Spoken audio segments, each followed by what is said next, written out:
सुनो बच्चे,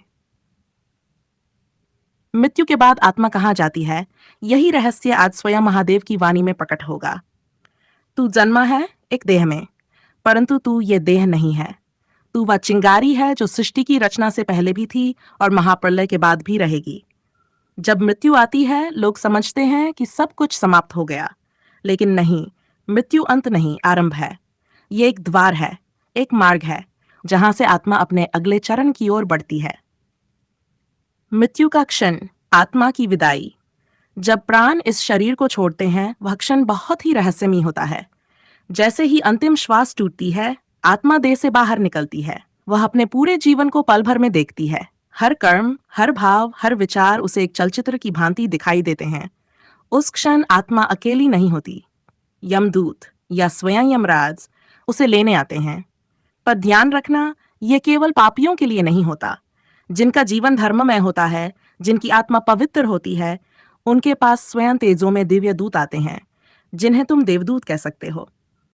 तुम सोचते हो कि जो तुमने किया वो किसी ने नहीं देखा?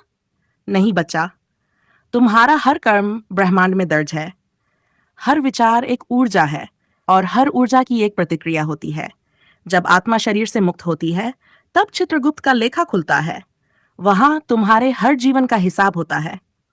यदि तुमने परोपकार किया, सत्य बोला, किसी भूखे को अन्न दिया, तो वह ऊर्जा प्रकाश बनकर तुम्हें ऊपर की ओर खींचती है। यदि तुमने छल, पाप, अहंकार, हिंसा और मोह में जीवन बिताया, तो वह तम की ओर, अंधकार की ओर ले जाती है।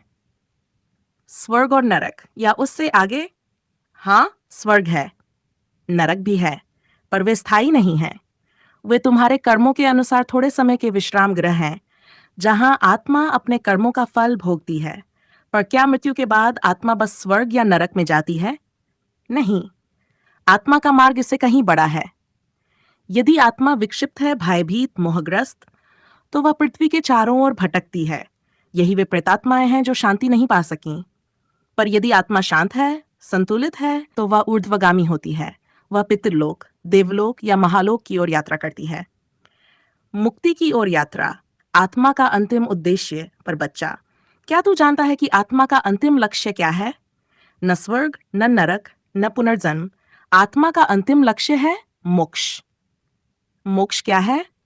मोक्ष है जब आत्मा इस चक्र से मुक्त हो जाती है, जब वह जान जाती है कि वह कोई व्यक्ति नहीं, कोई नाम नहीं, बल्कि केवल शिव स्वरूप है। वही चेतना है जो आदिशक्ति के साथ सृष्टि में समाहित है। मोक्ष कोई स्थान नहीं, वह एक अवस्था है जहां से लौटना नहीं पड़ता। पुनर्जन्म, आत्मा फिर क्यों लौटती है? जब आत्मा पूर्णता को प्राप्त नहीं कर पाती, अधूरी इच्छाएं, अधूरे कर्म, अधूरा प्रेम, तब वह वापस लौटती है। तुम्हारी मृत्यु के बाद आत्मा को मार्ग दिखाया जाता है। उसे अगले जन्म का चुनाव करने का अवसर भी मिलता है। किस माता पिता के घर, किस परिस्थिति में, किस राष्ट्र में जन्म लेना है। जी हाँ, आत्मा स्वयं अपने अगले जीवन की योजना बनाती है, अपने पुराने कर्मों का हिसाब पूरा करने के लिए। अंतरिक्ष में आत्मा की यात्रा। जब आत्मा देह से निकलती है, वह पहले भूतलोक में रहती है, पृथ्वी से जुड़ी ऊर्जा। फिर वह अंतरिक्ष लोक की ओर जाती है, जहां अनेक लोक होते हैं, पितृलोक, चंद्रलोक, तपोलोक और अंततः ब्रह्मलोक। ब्रह्मलोक के पार ही मोक्ष का मार्ग खुलता है, वह द्वार जिसे वीरपत कहते हैं, और वहीं आत्मा शिव में विलीन होती है। मृत्यु से डर क्यों लगता है? क्योंकि तुमने जीवन को समझा ही नहीं। तुमने देह को मैं मान लिया और आत्मा को भुला बैठे। तुम्हें मृत्यु से डर इसीलिए लगता है क्योंकि तुमने कभी मृत्यु को देखा नहीं, समझा नहीं और स्वीकार नहीं किया। पर जो मृत्यु को जान लेता है, वह अमर हो जाता है। मृत्यु एक दर्पण है। मृत्यु तुम्हारे जीवन का आईना है। जो जैसे जिया है, उसे वैसी मृत्यु मिलती है। जिसने सत्य से प्रेम किया, उसकी मृत्यु शांत होती है। जिसने मोह और माया में खुद को जकड़ लिया, उसकी मृत्यु पीड़ा से भरी होती है। और जिसने ईश्वर को अपना बना लिया, उसकी मृत्यु नहीं होती, वह केवल शरीर त्यागता है। आत्मा तो मेरे साथ विलीन हो जाती है जब मैं स्वयं आता हूँ। कुछ आत्माएं ऐसी होती हैं जो जन्मों तक तप तप करती हैं, साधना करती है। उनके अंतिम क्षणों में मैं स्वयं आता हूँ। मैं महाकाल उनके पास प्रकट होता हूँ। उन्हें कहता हूँ, बच्चे अब लौट चलो, इस संसार में तुझे और जन्म नहीं लेना होगा। तू अब केवल शिव है, न आदि न अंत।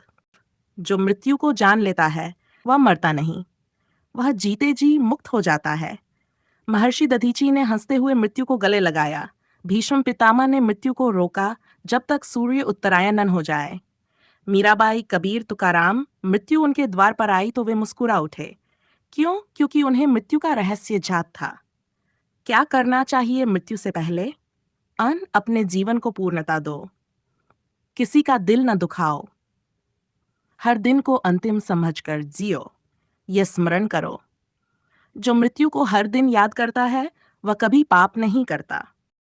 बच्चे, मृत्यु तुम्हारा अंत नहीं, वह तुमसे झूठ को छीनती है और सत्य से मिलवाती है। मृत्यु जब आए तब मेरी तरफ देखना, मैं वही रहूंगा तेरे पास, तेरे हर कर्म का साक्षी, तेरी हर पीड़ा का साथी। मृत्यु के पार मैं हूं। जब तू मुझे जान लेगा तब मृत्यु भी तुझे पहचान लेगी और झुक जाएगी तेरे चरणों में। मैं महाकाल हूं और मैं कभी दूर नहीं जाता।